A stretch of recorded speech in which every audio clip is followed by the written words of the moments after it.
Retatrutide produced 28.3% average weight loss at 80 weeks in a major Phase 3 obesity trial.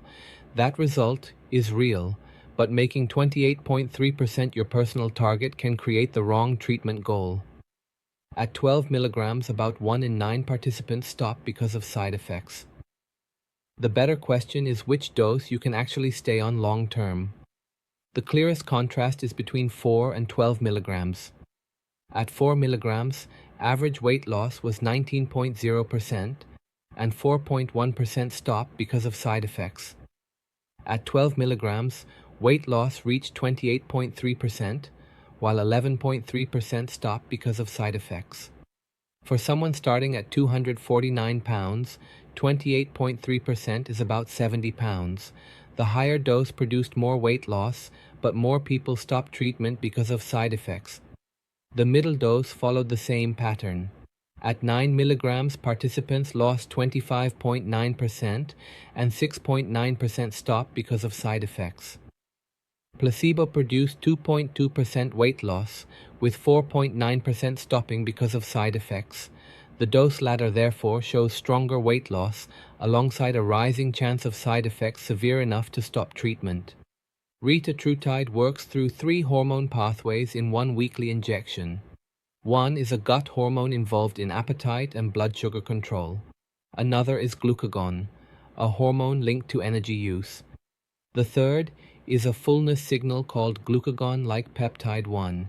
This combined action targets appetite, fullness, and energy use at the same time.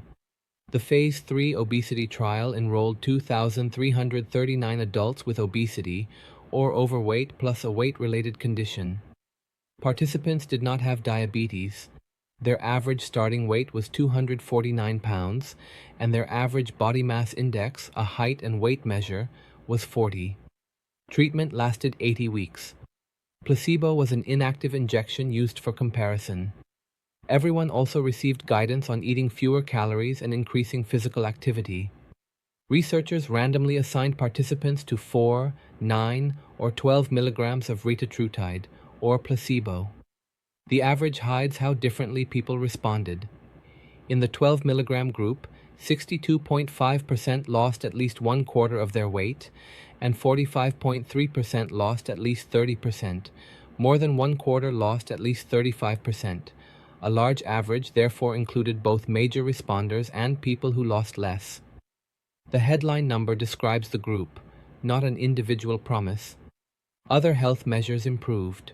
Waist size fell by about 9.5 inches at the highest dose.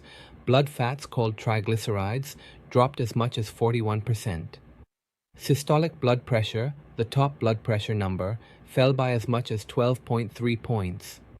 In smaller groups, knee pain fell by more than 70%, while sleep apnea severity fell by more than 60%. The trial measured changes beyond body weight.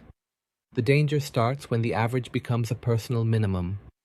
At 12 milligrams, nausea affected 42.4%, diarrhea 32.0%, constipation 26.1%, and vomiting 25.3%. Persistent nausea can reduce food intake, while repeated vomiting can reduce fluids.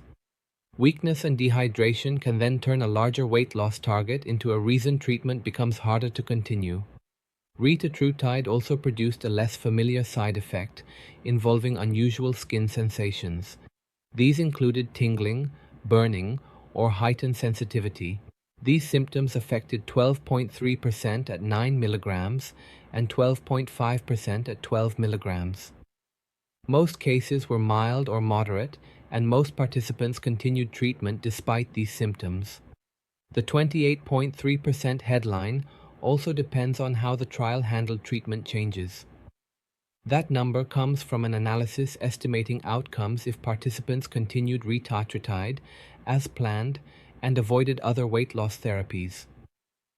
Temporary dose pauses or changes still counted as continued treatment in that analysis.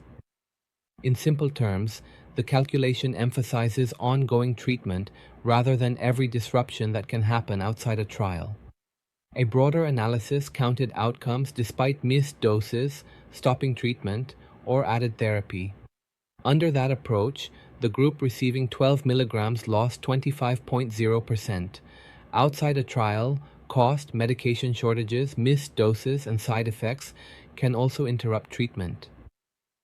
The gap between 28.3% and 25.0% shows why the analysis behind a headline matters.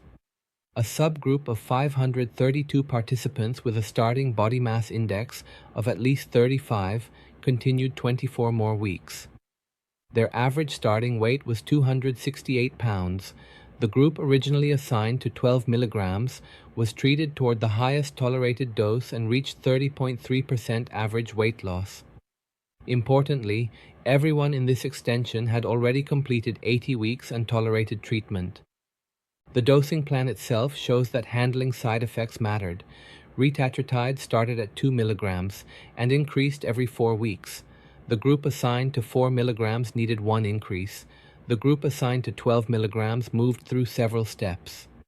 Reaching the highest dose was a process of adjustment, not the starting point of treatment. Persistent vomiting, dehydration, weakness, or inadequate food intake are signs that treatment is becoming too hard to tolerate. Moving upward only because the headline number is higher can make these problems worse. A sustainable dose should improve health without making normal eating, hydration, or daily function progressively harder to maintain.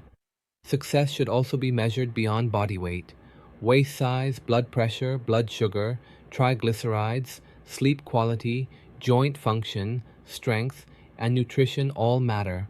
A lower weight is less valuable when muscle, hydration, or daily function deteriorates. The treatment goal is better health, not simply the smallest number on the scale. There are still patients for whom 12 milligrams may be appropriate. A higher dose can make sense when weight loss remains limited and side effects stay manageable. The point is not to avoid the highest dose. The point is to reach it because the patient needs it, can tolerate it, and can continue treatment. Dose choice is one question. Comparing Retatrutide with other treatments is another. This obesity trial did not directly compare Retatrutide with Zepbound, Wegovy, or weight loss surgery. Zepbound contains tirzepatide and Wegovy contains semaglutide. A 28% loss can resemble some surgical results. Direct comparisons require separate evidence on how long results last, treatment risks, and overall health outcomes. The 28.3% obesity result should also be kept separate from results from a different Phase 3 diabetes trial. At 40 weeks, the highest dose produced 16.8% weight loss. Those participants had diabetes and shorter follow-up.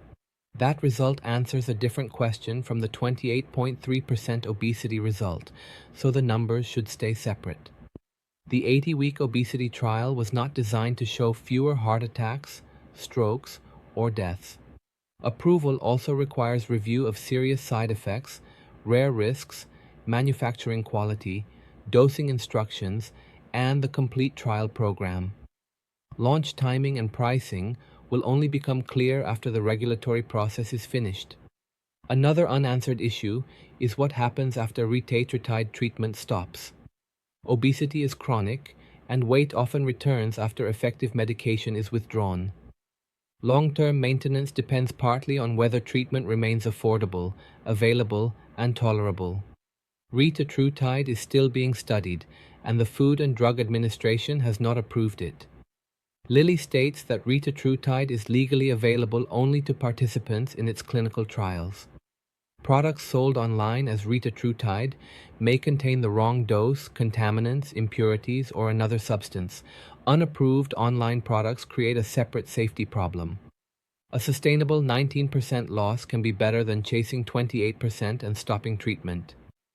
The best dose produces meaningful health improvement while remaining tolerable enough to continue. Retatrutide should be matched to the patient, not to the headline number, because a result only matters when the treatment can be sustained. Medicine simplified. That's what this channel does. If you want more, hit subscribe. This is not medical advice. Consult your doctor.